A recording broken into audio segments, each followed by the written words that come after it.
ठीक है। देखो, तो आज का ये टॉपिक है, ये है बायोटेक्नोलॉजी इन इट्स एप्लीकेशन का सेकंड पार्ट में जाने वाले हैं। हम लोग इससे पहले क्या पढ़े थे, गोल्डन राइस और वो सब, ठीक है, पेस्ट रेजिस्टेंट जो हम लोग का प्लांट्स होते हैं वो सब, और ये सब सारा कुछ हम लोग कवर किया थे। इसके अंडर में एग्रीकल्चर, बायोटेक्नोलॉजी का एप्लीकेशन है एग्रीकल्चर, ठीक है। अब हम लोग देखने वाले हैं बायोटेक्नोलॉजी इन ह्यूमन, हमारा जो ह्यूमंस का जो डिजीज होता है उसमें, ठीक है, हेल्थ सेक्टर में, जो मेडिकल सेक्टर है उसमें बायोटेक्नोलॉजी का क्या क्या एप्लीकेशन है वो सब हम लोग देखने वाले हैं, ठीक है। तो देखो, ये जो पूरा मेडिकल सेक्टर है इसमें बायोटेक्नोलॉजी का जो एप्लीकेशन है ये बेसिकली डिवाइडेड है 3 कैटेगरी में। एक है थेराप्यूटिक्स,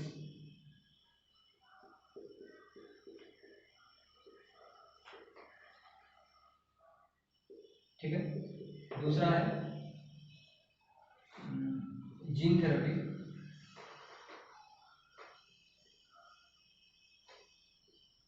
एंड तीसरा है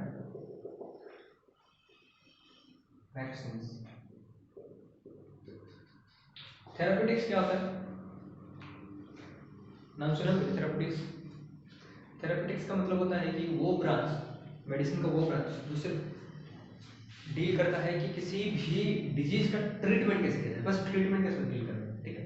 कितना डोज लगेगा मेडिसिन का, क्या मेडिसिन लगेगा जो कि किसी एक डिजीज को ट्रीट करे, उसको हम लोग कहते हैं थेराप्यूटिक्स, ठीक है। वो ब्रांच होता है थेराप्यूटिक्स, बस स्पेसिफिकली उसका ट्रीटमेंट ही।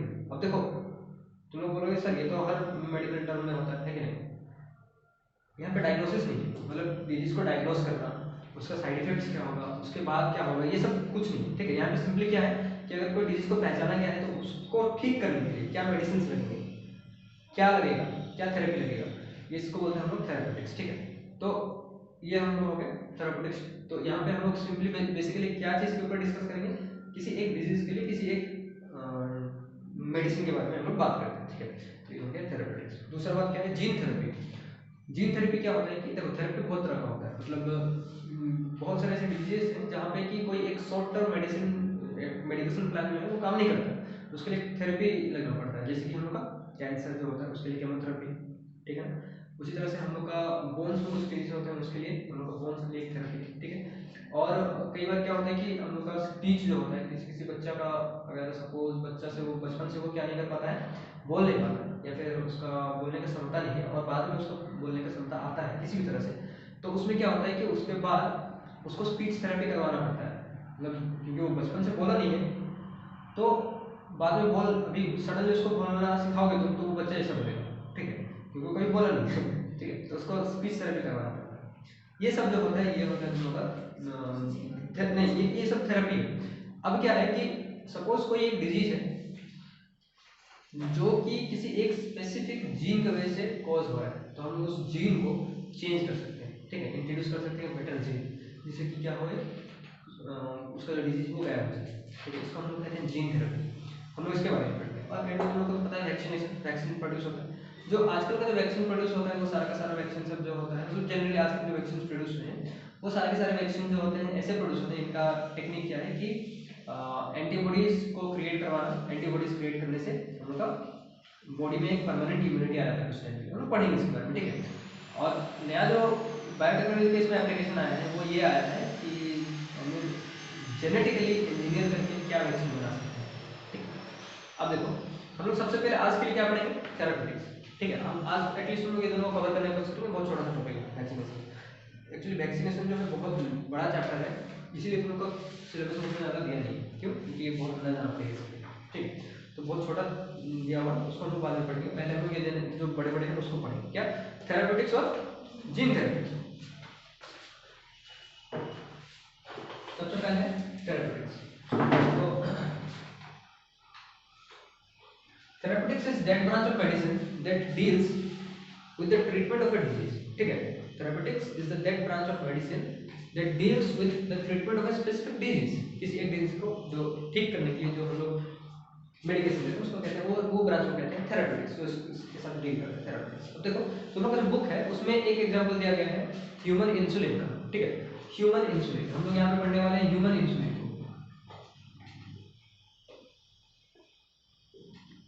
ठीक है। ह्यूमन इंसुलिन, इसको हम लोग कहते हैं ह्यूमिलिन,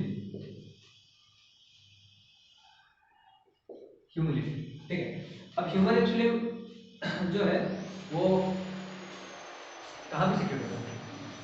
इंसुलिन कहाँ पे सिक्रेट होता है? इसका काम क्या है इंसुलिन? ब्लड शुगर लेवल को मेंटेन करना। हम लोग का बॉडी में ब्लड शुगर लेवल जो होता है उसको मेंटेन करना, ठीक है। ब्लड शुगर लेवल को बढ़ने नहीं देना, ये होता है इंसुलिन का काम।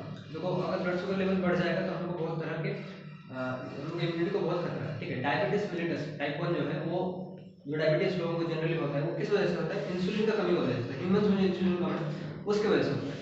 तो ऐसा देखा गया है कि आजकल का जो जंक फूड है, जैसे कि फास्ट फूड खाना, ये लोग चाउमीन खा जाते हैं, गुपचुप खा जाते हैं, इसकी वजह से क्या होता है कि ह्यूमंस को क्या होता है? इंसुलिन की कमी होने लगता है। तो इंसुलिन का जो अच्छा इंसुलिन क्रिएट कहाँ पे होता है? पैनक्रियास में, ठीक है। अभी जो पैनक्रियास है वो हम लोग का जो इंसुलिन सिक्रीट करेगा वो क्या करेगा कि हम लोग का पूरा एंटायर बॉडी में वो ब्लड शुगर लेवल को कंट्रोल करके रखेगा, ठीक है। पर अगर हम लोग क्या करेंगे कि जंक फूड खाने लगेंगे तो इससे हम लोग इंसुलिन जो है वो धीरे धीरे डिग्रेड होने लगेगा, ठीक है, कम होने लगेगा। तो उससे क्या होगा कि इससे क्या होगा कि हम लोग का इम्यूनिटी पावर जो है वो धीरे धीरे कम होने लगेगा, हम लोग को डिजीज जल्दी जल्दी अटैक करने लगेंगे, ठीक है। तो इसीलिए डायबिटीज में क्या होता है कि तुम लोग को इंसुलिन का कमी नहीं होना चाहिए। जो भी डायबिटिक पेशेंट है इसलिए उनको चीनी खाने के लिए मना किया जाता है। और जिनका डायबिटीज है जिनको, वो बस चीनी को नहीं खाने से नहीं होगा, तुमको क्या करना पड़ेगा? तुम सीवियरली डायबिटिक हो, बहुत ज़्यादा डायबिटीज का लेवल तुम्हारा बढ़ा हुआ है, तो तुमको इंसुलिन का जो इंजेक्शन है वो लेना पड़ता है, ठीक है। अब देखो ये जो इंसुलिन का इंजेक्शन, जो इंट्रावेनस इंजेक्शन वो तुमको डायरेक्टली लेना पड़ता है। ऐसा नहीं कि तुम कोई दवाई खाओगे तो हो जाएगा, ठीक है। इसके लिए तुमको इंजेक्शन लेना पड़ता है और हर रोज लेना पड़ता है। देखो इंसुलिन का जो इंजेक्शन है वो यूजुअली तुम्हारा 30 मिनट्स लेता है। तुम जब इंजेक्शन लेते हो तुम्हारे ब्लड में जाने के लिए वो 30 मिनट लेता है। तुम जब इंजेक्शन लेते हो उसका 30 मिनट बाद तुम्हारे पूरे इंटायर ब्लड में मिक्स होगा और उसके बाद उसको काम तक, उसका जो काम है वो 6 से 7 घंटा तक वो काम करता है। फिर से 6 से 7 घंटा बाद तुमको फिर से दूसरा इंजेक्शन लेना पड़ेगा, ठीक है। या फिर तुम एक दिन में एक इंजेक्शन अगर लेते हो तो पूरा वो तुम्हारा 24 आवर्स तक चल जाता है। कुछ कुछ लोगों का जो कि बहुत ज़्यादा डायबिटिक है उनको रेगुलरली एक दिन में 2 या 3 बार उन लोगों को लेना पड़ता है, ठीक।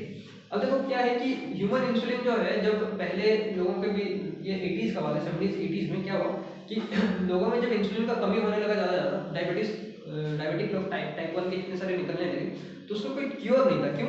क्योंकि यहाँ पे इंसुलिन जो है ऐसा है कि वो तुम्हारा जब बॉडी में सिक्रीट होता है, वो जब सिक्रीट होगा और वो कम हो जाएगा तो उसको फिर से दोबारा सिक्रीट करवाने का कोई तरीका नहीं है, ठीक है। तो यहाँ पे तुम कुछ भी मेडिसिन ले लो तो वो फिर से सिक्रीट नहीं होगा। तो इसके लिए क्या करना पड़ेगा? तुमको बाहर से इंसुलिन लेना ही पड़ेगा। तो इसको, ये जो इंसुलिन है, ह्यूमन इंसुलिन,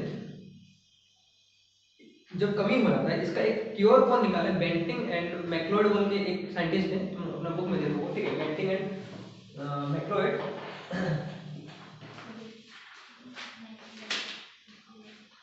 ठीक है। 1923 में वो क्या किए कि डॉग के पैनक्रियास से इंसुलिन जो है उसको सेपरेट करने में सक्सेसफुल रहे। किसके? डॉग्स के, ठीक है। डॉग्स के पैनक्रियास से वो इसको सेपरेट करने में, इंसुलिन सेपरेट करने में सक्सेसफुल रहे। अब देखो ये जो डॉग्स के पैनक्रियास से वो इंसुलिन सेपरेट किए, वो फिर उसको प्यूरिफाई करके क्या किया गया? ह्यूमंस को एडमिनिस्टर किया गया और इसकी वजह से उनको नोबेल प्राइज मिलता है, ठीक है। मेडिसिन में उनको नोबेल प्राइज मिलता है किस वजह से? कि वो इंसुलिन, ये एक बहुत अच्छा खासा डिजीज था जो कि अनक्योर था। तो इसका जो क्योर है, एक तरह से इसको क्योर तो नहीं, इसको क्या बोलेंगे हम लोग? क्योर है ये, क्योर नहीं है। इसमें क्या होता है कि तुमको बस एक तरीका दिया जाता है जिससे तुम जितना दिन चाहो मतलब इंसुलिन लेके बच सकते हो, है ना। तो इसकी वजह से उनको नोबेल प्राइज मिलता है। पर ये अगर तुमको किसी डॉग से इंसुलिन लेना है तो डॉग को मारना पड़ेगा। अगर तुम डॉग से इंसुलिन ले रहे हो तो वो मरेगा, ठीक है। और इस तरह से हम लोग बात धीरे धीरे प्रोसेस ऐसे निकले जहाँ पे कि काउज एंड पिग्स से भी इंसुलिन निकाला गया, ठीक है। और फिर उसको ह्यूमंस में एडमिनिस्टर किया गया ताकि क्या हो कि ह्यूमंस बच सके। ह्यूमंस बड़े क्रूएल हैं, सबको मार के खुद जिंदा रहते हैं, ठीक है। मेरा एक सोच है कि जब तक ह्यूमंस नहीं मरेंगे दुनिया में से तब तक दुनिया अच्छा नहीं रहेगा, ठीक है। तुम लोग को लग रहा होगा कि सर हम लोग जो है वो थोड़ा सा कर सकते हैं, मतलब एडजस्ट कर सकते हैं खुद को, और क्या जो सबको नहीं मारेंगे, एनिमल्स को नहीं मारेंगे, एनवायरनमेंट को नहीं डैमेज करेंगे तो हम लोग बच सकते हैं। मेरा मानना है कि ऐसा बिल्कुल नहीं होगा। जब तक ह्यूमंस दुनिया से नहीं जाते तब तक दुनिया का ऐसा ही हाल खराब होता है, ठीक है। और इसके लिए हम लोग डिजिटल बॉम्ब भी बना रहे हैं, ठीक है, तो लोग सबको उड़ा दें। देखो अब देखो ये क्या है कि ये जो ह्यूमन इंसुलिन है, ऑनेस्टली ह्यूमंस जितना दिन से रहे हैं और अर्थ को जितना डैमेज कर चुके हैं, और हम लोग चाहे खुद को कितना ही, हम खुद जब बोल रहे हैं इतना गिल्टी, हम खुद को क्यों ही, मतलब सबको जितना भी बोल रहे हैं, खुद भी उसमें शामिल है। इसलिए हम बोल रहे हैं कि जब तक ह्यूमंस इस दुनिया से गायब नहीं होंगे तब तक बाकी पूरा नेचर जो है वैसा का वैसा ही रहेगा, मतलब वैसे डिस्ट्रॉयड। ठीक है, चाहे कोई कुछ भी कर ले, ये ह्यूमंस है। ठीक है, देखो ह्यूमन इंसुलिन जो है इसको अब इसके बारे में हम लोग पढ़ेंगे कि देखो जब काऊ से या फिर तुम डॉग से एक्सट्रैक्ट करते हो तो वो मरता है। ठीक है, अब इतना सारे लोग जो है जंक फूड खाते रहेंगे और उनका डायबिटीज बढ़ता रहेगा, तो उनके लिए क्या हम सब जानवर को मारते जाएंगे? तो इसके लिए हम लोग एक तरीका निकाले जेनेटिक इंजीनियरिंग के बाद 80s के बाद एक तरीका निकला। जब ह्यूमन जीनोम प्रोजेक्ट निकल गया तो उसके बाद एक तरीका निकला कि ह्यूमन इंसुलिन जब है वो ह्यूमन में सिक्रेट होता है, यानी कि ह्यूमन इंसुलिन सिक्रेट जो हुआ एक तरह का क्या है, वो एक इंसुलिन है, यानी कि वो क्या होगा, एमिनो एसिड्स का एक चेन होगा, किसी न किसी प्रोटीन से तो बन रहा है ना, जब कोई प्रोटीन तो इंसुलिन कोज कर रहा होगा ना। क्या होता है, एक डीएनए होता है, फिर उससे एमआरएनए बनता है, एचएनआरएनए बनता है, फिर एमआरएनए बनता है, एमआरएनए से प्रोटीन बनता है, वही प्रोटीन कुछ ना कुछ काम करवाता है, तुम्हारा बाल उगवाएगा, तुम्हारा आंख बनवाएगा, तुम्हारा नाक बनवाएगा, और तुम्हारे बॉडी के अंदर इंसुलिन भी वही बनवाता है। ठीक, कोई एक प्रोटीन होता है, तो एक स्पेसिफिक प्रोटीन कोई है जो कि हम लोग इंसुलिन बना रहा है। अगर हम लोग को वो स्पेसिफिक प्रोटीन मिल जाए, उसका सीक्वेंस मिल जाए, तो हम लोग कहीं और लेके उसको मैन्युफैक्चर करवाएंगे। तो ये होता है हम लोग को बेसिक टेक्निक कि हम लोग क्या करेंगे कि ह्यूमन इंसुलिन जो बनता है वो इंसुलिन को उसका सीक्वेंस निकाल देते हैं, क्या उसका जीन का सीक्वेंस निकाल देते हैं।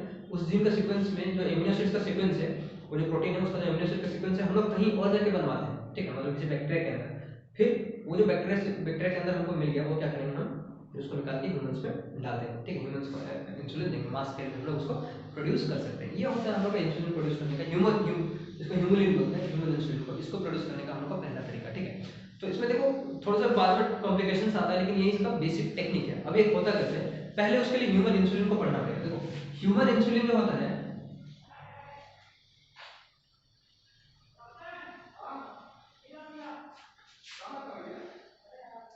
Chain of 51 amino acid. ये जो प्रोटीन है इंसुलिन का, ये चेन है कितना का, 51 एमिनो एसिड से। ठीक है, 51 का एमिनो एसिड से, और ये जो चेन है ये दो चेन है। ठीक है, इसमें 2 चेन है, ये जो चेन है ये 2 चेन है, इस तरह का ये 2 चेन है।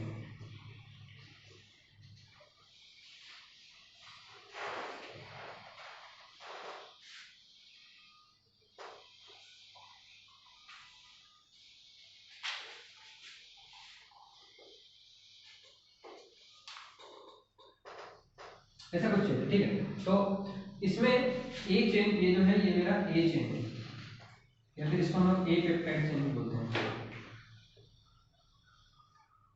ये है मेरा B peptide chain.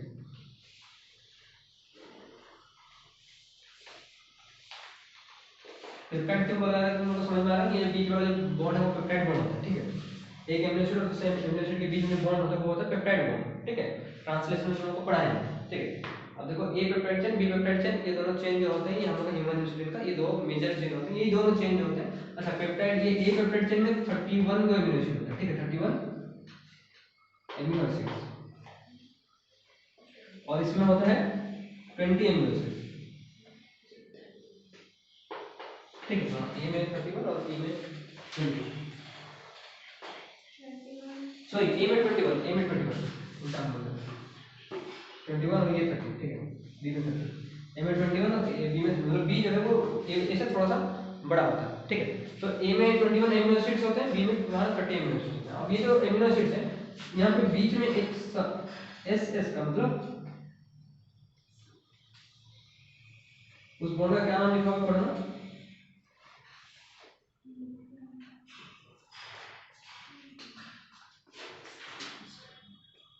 Simply SS लिख दिया,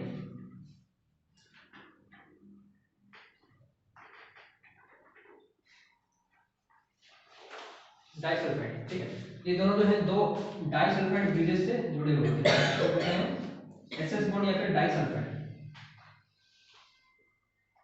ये जो है ये दोनों डाइसल्फाइड बॉन्ड से जुड़े हुए हैं। ठीक है, ये होता है डाइसल्फाइड बॉन्ड या फिर ब्रिजेस, इसको कहते हैं डाइसल्फाइड बॉन्ड या फिर ब्रिजेस। ठीक है, बना ले सब इतना सब। ठीक है, तो ये हम लोग का ह्यूमन इंसुलिन होता है। ठीक है, जल्दी बनाओ टाइम इसको।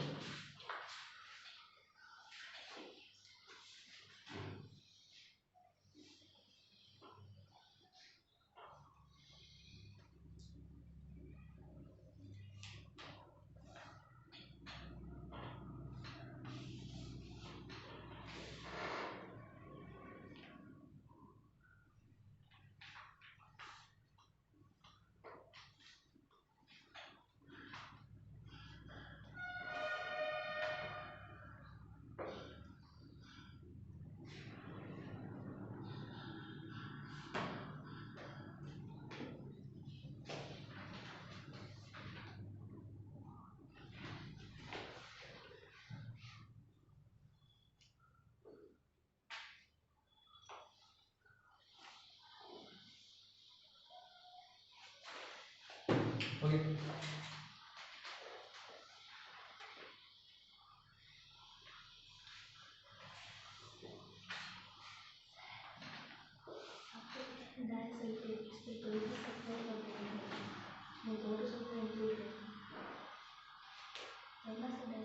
अच्छा मतलब यहाँ पे जो ये तुम ये बोल एस एस एस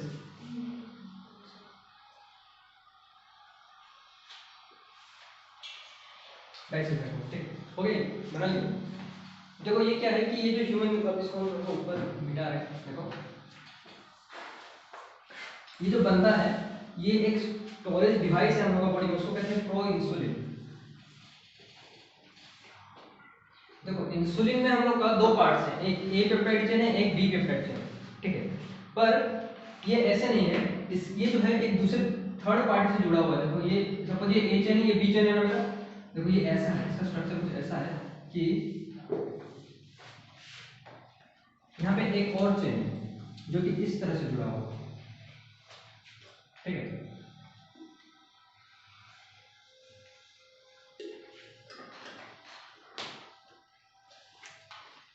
देखो इस तरह से, तो देखो मेरा ए पार्ट यहाँ से यहाँ तक है, बस मेरा ए पार्ट जो है यहाँ से यहाँ तक है, ठीक है, ये ए चेन है, ठीक है। और यहाँ से यहाँ तक है मेरा बी चेन, ठीक है। और देखो ये ए को और बी को जो जोड़े हुए हैं ये वाला पार्ट, ये मेरा सी चेन, ठीक है, समझ में आ रहा है। तो तुम अगर एक जनरल आइडिया देखना चाहो तो देखो कैसा होगा। सपोज ये मेरा ए है और ये मेरा सी है और ये मेरा क्या होगा, बी होगा। देखो ए के साथ मेरा बी जो है वो जुड़ा हुआ है, लेकिन उनके बीच में ए और बी के बीच में कौन है, सी चेन, ठीक है। अब देखो ह्यूमंस में क्या होता है कि ये इतना पार्ट जो है ये अलग हो जाता है, ठीक है, ये अलग हो जाता है और यही इंसुलिन का काम करता है, ठीक है ना। पर ओरिजिनली क्या होता है कि जब हम लोग ह्यूमंस में इंसुलिन जीन जो होता है उसको जब निकालोगे तो उसका जो ये जब ये एक प्रोटीन का चेन है, ठीक है, ये पूरा एक प्रोटीन का चेन है ना। तो यानी कि ये कहीं ना कहीं किसी एमआरएनए का मैन्युफैक्चर हुआ होगा, ठीक है। जो एमआरएनए होगा तो यहाँ पे एक ए चेन होगा जो कि इसको बनाया होगा, फिर बीच में ये अगर सी चेन है तो कोई सी का भी कोई सीक्वेंस होगा कि नहीं, ठीक है, ये सी का भी होगा, सी बना होगा, फिर बी तक जब पहुंचेगा तो ये बी बना होगा, ठीक है, ऐसा बना होगा। अब देखो क्या क्या गया कि ये जो जीन है हम लोग क्या किए कि हम लोग को अभी अगर जीन चाहिए, अगर हम लोग को ये इंसुलिन चाहिए ह्यूमंस वाला, तो हम लोग क्या करते हैं कि सबसे पहले एक प्लाज्मा एक ई कोली लेते हैं। सबसे पहला स्टेप क्या है, हम लोग एक ई कोली लेते हैं, ठीक है, एक बड़ा सा ई कोली लेते हैं। इसका तुम लोग पता है तुम लोग इसके अंदर जो हम लोग का एक क्या है प्लाज्मिड वेक्टर, उसको हम लोग इसके अंदर डाल सकते हैं, ठीक। हम लोग प्लाज्मिड वेक्टर लेते हैं और उसमें हम लोग क्या करते हैं कि जैसा हम लोग का प्रोसेस है प्लाज्मिड वेक्टर के अंदर हम लोग क्या डालते हैं, अपना जीन ऑफ इंटरेस्ट डाल देते हैं यहाँ पे, ठीक है। फिर डीएनए लाइगेज लगा लेते हैं जिससे कि वो लाइगेट हो जाए, ठीक है।